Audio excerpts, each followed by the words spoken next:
So, hi. This is Half-Life 2, a game I'm quite fond of, and what's arguably one of the first story-based games I really got to play, minus some not bad, but shallow experiences with being the campaigns of games like Halo and some of the earlier Call of Duties, which were at least about World War II at that time. But this game, at least, like, just flat out, just having the gall to have loaded in-game space as your main menu to show off your, at that time, fabulous graphics. They're not bad by any means now, but in any case, this game starts with an intro that I'm going to allow to finish. I'm not going to talk over it. And I tested a little bit.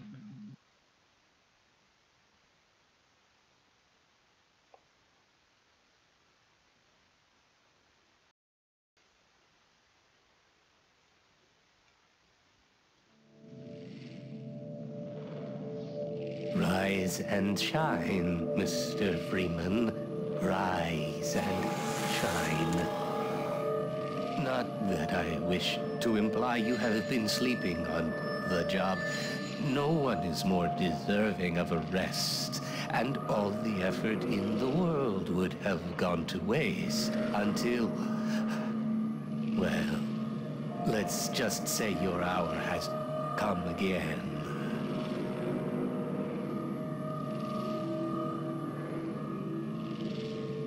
The right man in the wrong place can make all the difference in the world. So wake up, Mr. Freeman. Wake up and smell the ashes. And there you go. You're spawned into the world. Your first chapter's point insertion. I didn't see you get on. This is my third transfer this year. And there's just a small little time constraint remaining to... No matter how many times I've been relocated, I get used to it. Get these little snippets of dialogue. And I'm going to immediately get interrupted by Dr. Breen, so I'll let him talk as well. Let him get what he has to say. End of the line. And I'll try to avoid these cameras. Welcome. Welcome to City 17. You have chosen, or been chosen, to relocate to one of our finest remaining urban centers. I thought so much of City 17 that I elected to establish my administration here, in the citadel so thoughtfully provided by our benefactors. I've been proud to call City 17 my home. And so, whether you are here to stay or passing through on your way to parts unknown, welcome to City 17. It's safer here. And that's a little introductory spiel to people who enter the city for the first time. In terms of that initial intro with a character who I don't think ever actually got a name in Half-Life 1, but his name was the G-Man. That intro, interestingly enough, shows original footage of the test chamber where everything goes terrible in the first game. He will continue to repeat. The initial testing chamber where everything goes to hell in the first game is initially shown without any changes to it. It's just ripped straight out of Half-Life 1. And the... Ooh. They make a white flash when they get close to you, and I want to avoid that for obvious reasons. The second game, the second thing that he mentions is that it's time that your time has come again, which, interestingly enough, shows a large number of odd pods being moved around a massive gray chasm, which immediately invokes some feeling of being harvested or something like that. In which case you are dropped into a seemingly normal, if decrepit, train covered in graffiti and so on, and most notably with bullet holes in it. Welcome Welcome to and a City ground 17. covered in You have chosen or been chosen well, to relocate garbage. to one of our finest remaining urban centers. I thought so much This stuff, of City it's all I have left. 17 that I elected to establish All right, I'm my moving. administration here. You very in the quickly citadel get so thoughtfully some level of provided totalitarian by police our benefactor. harassing I've been proud to call City 17 civilians, my home. and And so, what seems whether to be you are out of here place to stay technology or with this massive passing hologram through on your way screen, to parts unknown, paralleled with to City what one would 17. assume would be propaganda posters and so on. And that's the correct path. It's effectively a linear path. I've been really lucky to avoid the white flash they have. When they're behind you, it doesn't happen. The area is mostly linear. It allows you time to explore and move around on your own pace, but for the most part, there's not anything you can do. However, something I never really noticed is to the right is actually your first glimpse at a Vortigaunt, Welcome to City 17. and you can You have see, chosen although it's or been difficult, chosen to relocate to uh, one of our finest that it's remaining got urban shackles centers. both on its neck and on its I thought hands, so much of City and 17 rings that on I rings elected on the to back of its establish knees for some my reason. administration here. Being looked In the at, citadel being so thoughtfully they're one of the provided by police, our benefactor. and I've been proud to and doing call just City menial 17 janitorial my labor. home. And so, Also, none of the whether you phones are work. here to stay or passing through on your way to parts unknown, welcome to Are City you the 17. only ones on that train? It's safer here. That is a massive echo. I didn't hear that before. Overwatch stopped our train in the woods and took my husband for questioning. They said he'd be on the next train. I'm not sure when that was. They're being nice, though, letting me wait for him. Questionings and interrogations. It's also not directly stated, but actually, this alone hints heavily at it, that you're probably somewhere within Eastern Europe. The trains and the clocks and some of this architecture, if you've been to Europe, is indicative of some, like, Germany or Poland, somewhere around there. And that right there gives you... Now, I don't know which language this specifically is, but it gives you an Eastern European or potentially Russian look. Don't drink the water. They put something in it to make you forget. I don't And- even remember how I got here. They're always full. No one ever gets on, but they're always departing, but they never arrive. And the ones that do arrive, they never leave. You never see them go. They're always full. No one ever gets on, but they're always departing, but they never arrive. And with totalitarian police comes conspiracies. Most notably on these departures, which all four of them are exactly the same. They specifically leave out 14, 10, and 9, and anything below that. The stuff below it doesn't necessarily matter, but 14 One of our does. finest remaining urban centers. I see they took your suitcase too. I thought They can't so get away much with of this much City longer. 17 that I And it'll elected matter to in just a establish moment. I'm my looking up the nerve to go administration on. here. In the Specifically to citadel go on so to this thoughtfully checkpoint. Dr. provided Breen by again? our benefactor. I was hoping I'd seen the last of I've him been in City proud to 14. call The one that's City missing. Don't say 17 my that too home. loud. This is his base of So, operations. whether you are here to stay or passing through on That your something way to parts it immediately lets you know that something happened in City 14, City 17. It's safer here. or makes you assume, and that it's somehow directly related to Dr. Breen. Of Prospect.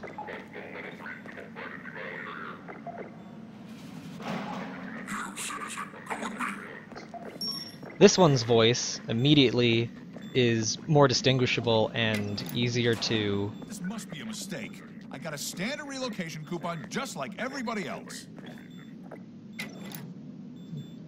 easier to hear, and for good reason.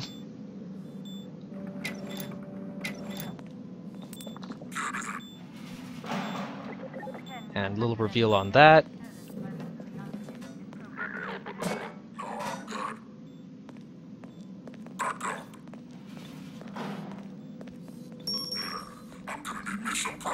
The camera's right to follow you.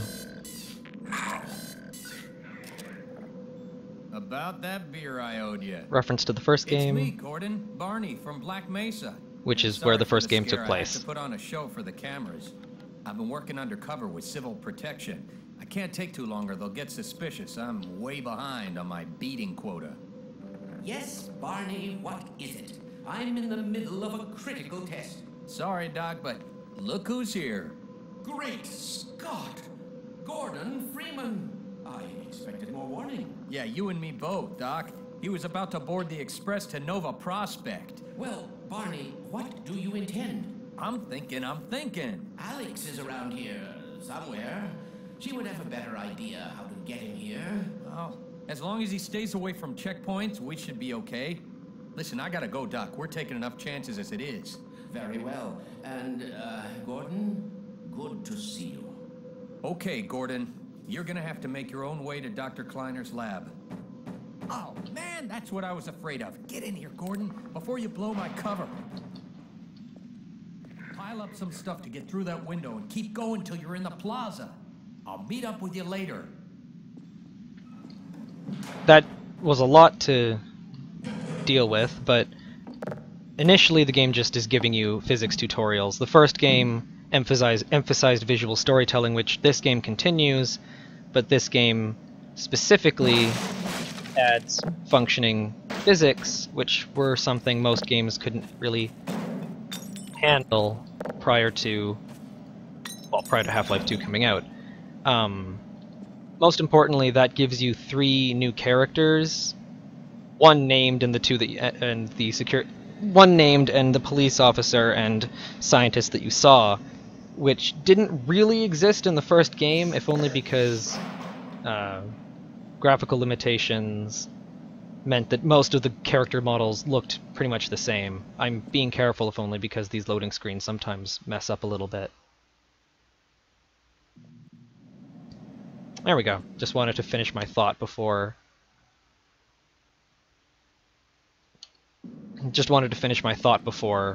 anything terrible happened or went wrong.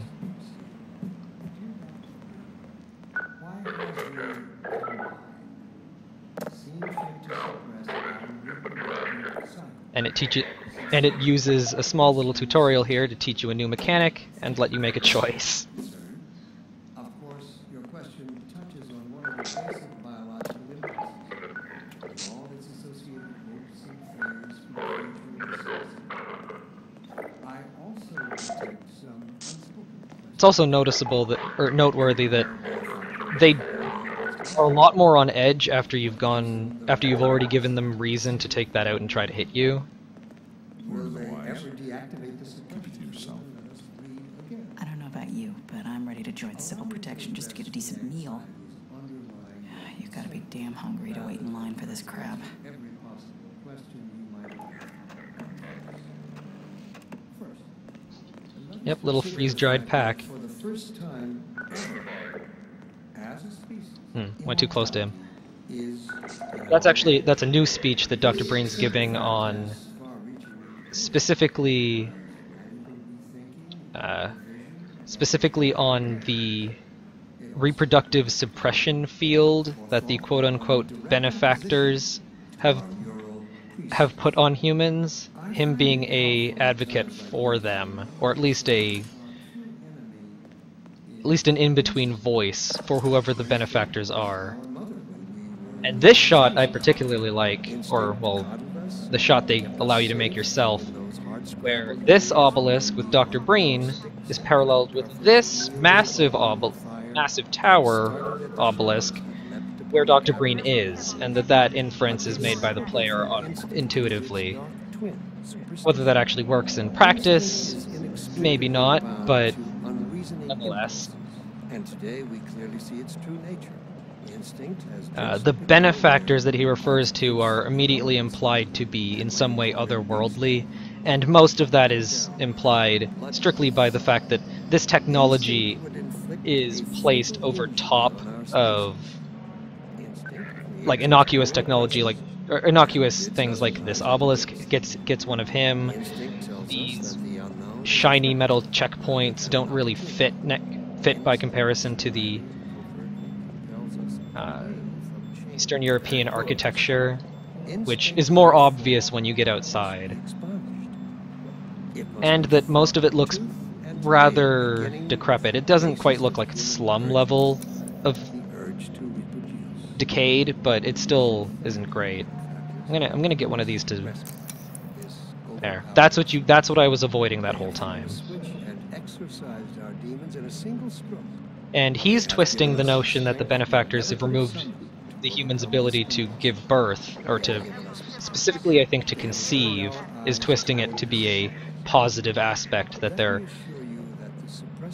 they're relieving us of the shackles of our evolution or our impulses or any other such thing. He moves to block the door, and you can see one policeman there holding up a couple of civilians. Not policemen, they're civil protection, and I think the army branch is called the Combine. And here, you get your first shot of a Strider and a military transport vehicle. Specifically, if I can get there fast enough. Specifically with one of those cameras there. Oh, here he is. Specifically with one of those cameras following it in order to give a proper amount of scale. And you also get a death or some kind of investigation going on. This is how it always starts. First the building, then the whole block. They have no reason to come to our place. Don't worry, they'll find one.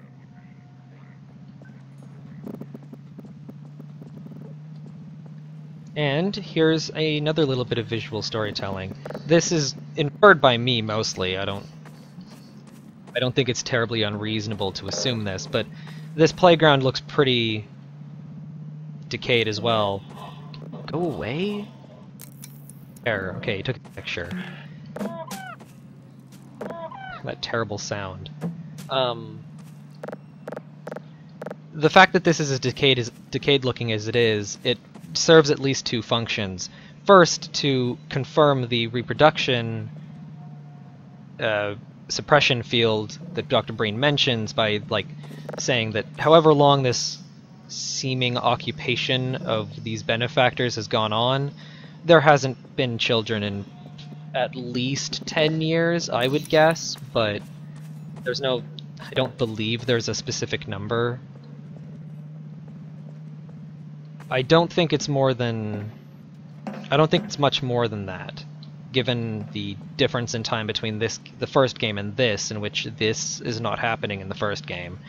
The second function that this serves is to give further evidence to the physics.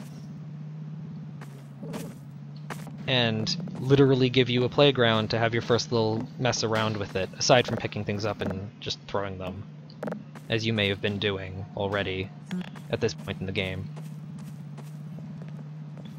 And they block you off and send you down another section of the linear path.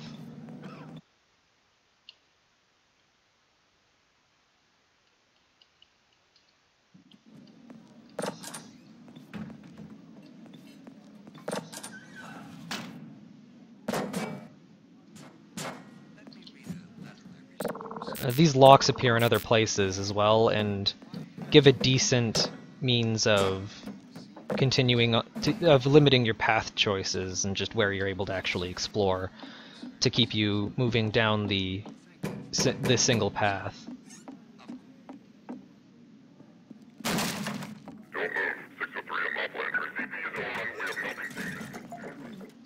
Was that you knocking? I didn't even know we still had a door. I can never tell with that line if he's sad or tired. Honestly, it's probably both. Oh, I thought you were a cop. He's one of us. Look at him down there. I told you they'd be coming for us next. Just this once, I hope you're wrong.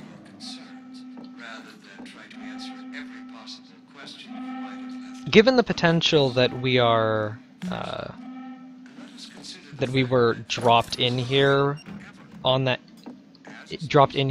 train.